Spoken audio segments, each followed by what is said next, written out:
Hi friends, నేను మీ Praveen. Welcome to my channel.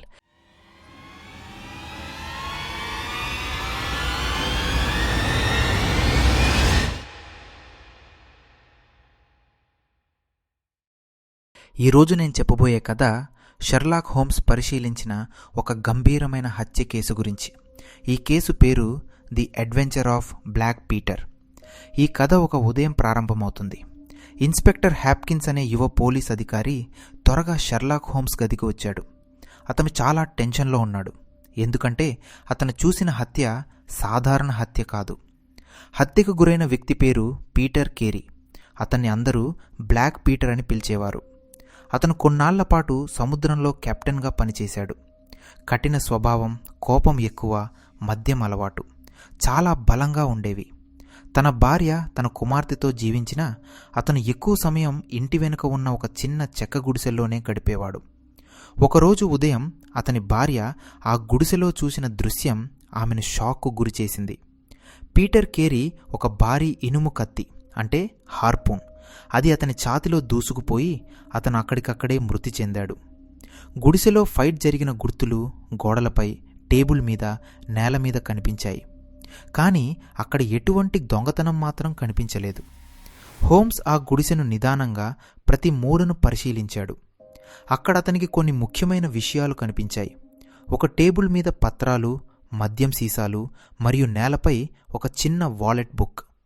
ఇది హంతకుడు తొందరలో వదిలి వెళ్ళినట్టు ఉంది. హోమ్స్ దాన్ని వెంటనే గమనించాడు. హోమ్స్ గుర్తించిన వివరాలు ఇవి. హత్య అర్ధరాత్రి సమయంలో జరిగి ఉండాలి. ఆ రాత్రి పీటర్ కేరీ ఎక్కువ మద్యం తాగాడు. అతనితో పోరాడిన వ్యక్తి చాలా బలవంతుడు. అలాంటి హార్పూన్ పొడవడానికి సముద్రంలో పనిచేసిన అనుభవం ఉండాలి. అక్కడ బ్లడ్ స్టీన్స్ చూసి హంతకుడు వేగంగా పారిపోయాడని హోమ్స్ గ్రహించాడు. పోలీసులు ఒక యువకుడిని కనుగొన్నారు. అతని పేరు జాన్ నెలిగన్. అతను పీటర్ కేరీ గుడిసెలో కొన్ని పత్రాలు తీసుకోవడానికి వచ్చాడని చెప్పాడు. అతని తండ్రికి పీటర్ కేరీతో పాత వ్యాపార సంబంధాలు ఉండేవి. కానీ హత్యతో తనకు సంబంధం లేదని చెప్పాడు. పోలీసులు అనుమానించినా హోమ్స్ మాత్రం వెంటనే గ్రహించాడు, ఈ యువకుడు హంతకుడు కాదు. అందుకే హార్పూన్ కొట్టడానికి అతనికి అంత బలం ఉండదు. ఇప్పుడు హోమ్స్ దృష్టి ఆ వాలెట్ బుక్ మీద ఉంది. దాన్ని అక్కడ వదిలిపెట్టిన హంతకుడు ఒకరోజు తిరిగి వచ్చి దాన్ని తీసుకెళ్లాలని ప్రయత్నిస్తాడని హోమ్స్ నమ్మాడు. అలా రాత్రిలోనే హోమ్స్, వాట్సన్, పోలీసులు గుడిసె చుట్టూ దాక్కున్నారు. చాలాసేపు పూర్తి నిశ్శబ్దం. గాలి శబ్దం మాత్రమే వినిపించింది. అర్ధరాత్రి సమయం దగ్గరలో గుడిసె తలుపు నెమ్మదిగా తెరుచుకుంది. లోపలికి ఒక పెద్ద బలమైన మనిషి ప్రవేశించాడు. అతని నడక, అతని శరీరాకృతి, అతను నావికుడు అని స్పష్టంగా అనిపించింది. అతను వాలెట్ బుక్ ఉన్న ప్రదేశానికే వెళ్ళి అదే వస్తువును వెతకడం ప్రారంభించాడు.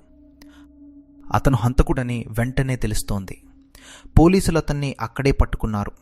అతని పేరు ప్యాట్రిక్ కేన్స్. అతను పీటర్ కేరీతో ఒకే నౌకలో చాలా ఏళ్లపాటు కలిసి పనిచేశాడు. ఇద్దరి మధ్య పాత గొడవలుండేవి.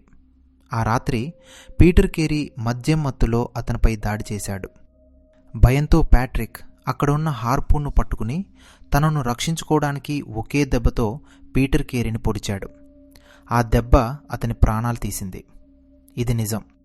ఇది హత్య కంటే ఒక రక్షణ చర్యగా జరిగిన దుర్ఘటన. అలా కేసు పూర్తిగా బయటపడింది. యువకుడు నెల్లిగన్పై ఉన్న అనుమానం పోయింది. పాత కోపం, పాత విభేదం. మరి మద్యం మత్తులో జరిగిన గొడవ ఈ సంఘటనకు కారణమైంది. మరోసారి షెర్లాక్ హోమ్స్ తన ప్రశాంత ఆలోచనతో, చిన్న చిన్న క్లూస్ని గమనించే అలవాటుతో మొత్తం కేసును అద్భుతంగా పరిష్కరించాడు. ఫ్రెండ్స్, మీకు నచ్చితే లైక్ చేయండి, షేర్ చేయండి మరియు మా ఛానల్ను సబ్స్క్రైబ్ చేయండి. మరుసటి వీడియోలో ఇంకో అద్భుత కథతో మళ్ళీ కలుద్దాం. Thank you for watching.